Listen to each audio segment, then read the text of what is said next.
Hello friend, technology reaction A to Z में आप लोग का स्वागत है।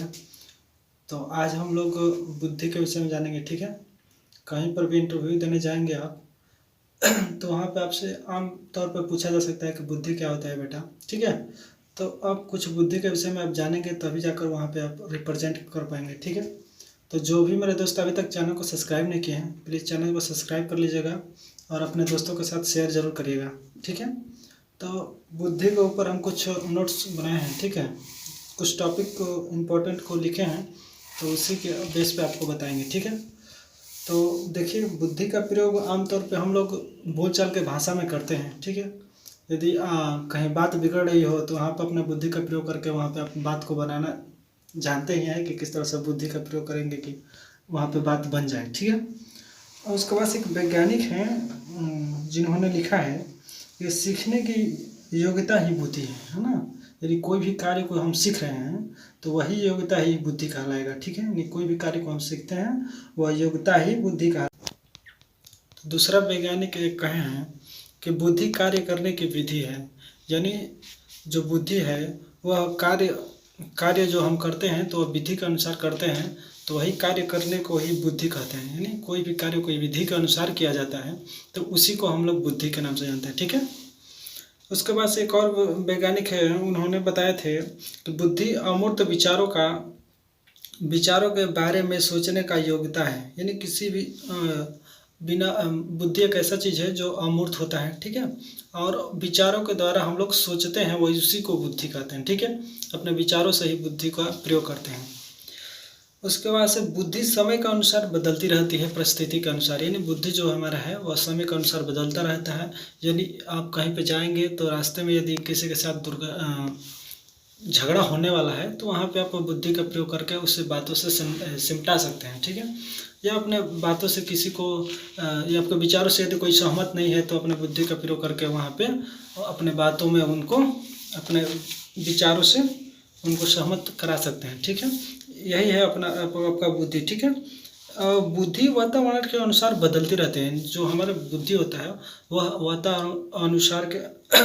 वातावरण के अनुसार बदलती जाती है। यानी हम किस वातावरण के अनुसार मतलब किस वातावरण में रह रहे हैं, यह भी आपके बुद्धि के ऊपर प्रभावित करता है। ठीक है, कि आप किस वातावरण में रहते हैं और किसके साथ रहते हैं। ठीक है, किसके साथ आपका बोलचाल होता है वो भी आपके बुद्धि को प्रभावित करता है। जैसे मैं यदि मानते हैं कि कोई आईएएस का लड़का है तो आईएएस का जो लड़का होता है वह उसी अपने कैटेगरी में रहता है जिसे उसका पिता उसका पालन पोषण करते हैं, तो वह अपने पिता के ही माहौल में रहेगा तो उसका सोच कुछ अलग होगा। एक गांव का जो लड़का है यदि वह गांव में रहता है तो उसका सोच एक अलग ही होगा। तो यानी उसका बुद्धि में और उसका बुद्धि में जमीन आकाश का अंतर होता है। ठीक है, तो यही कारण होते हैं कि बुद्धि का वातावरण के अनुसार बदलते रहता है। यानी आप जिस वातावरण में रहेंगे उसके अनुसार ही बुद्धि का पनपती है। ठीक है, फिर से बुद्धि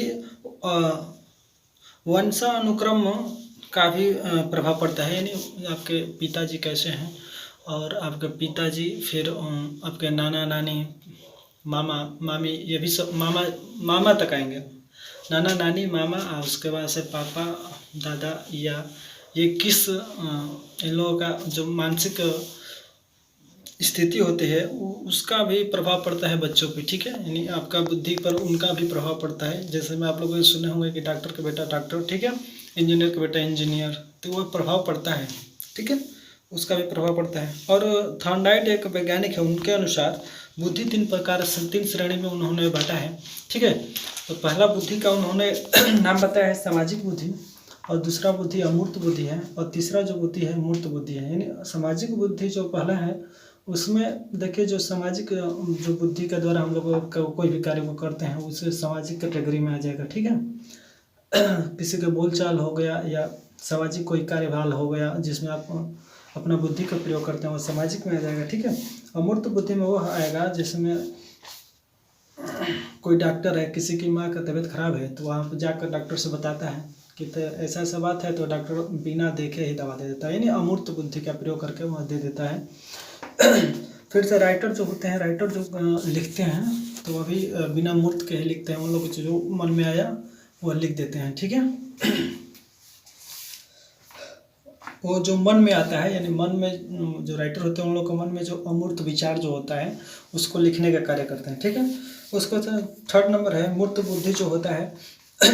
इंजीनियर जो होते हैं जो अपने पहले चित्र डायग्राम बनाते हैं, उसके बाद से उसको धरातल पर उतारने का जो कार्य करते हैं वह मूर्त बुद्धि के रूप में आएगा। कि यदि कोई भी कार्य को कोई भी कार्य है तो उसको आप यदि आप चित्र के अनुसार बना के उसके बाद से उसको धरातल पर उतारते हैं तो मूर्त बुद्धि है।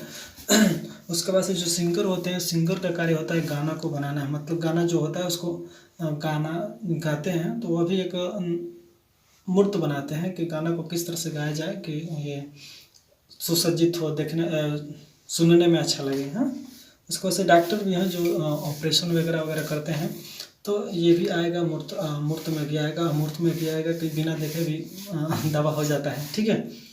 और ये मूर्त में भी आएगी। और जो भी मेरे दोस्त अभी तक चैनल को सब्सक्राइब नहीं किए हैं तो प्लीज़ चैनल को सब्सक्राइब कर लीजिए और बेल आइकन को प्रेस कर लीजिए। Thanks for watching video.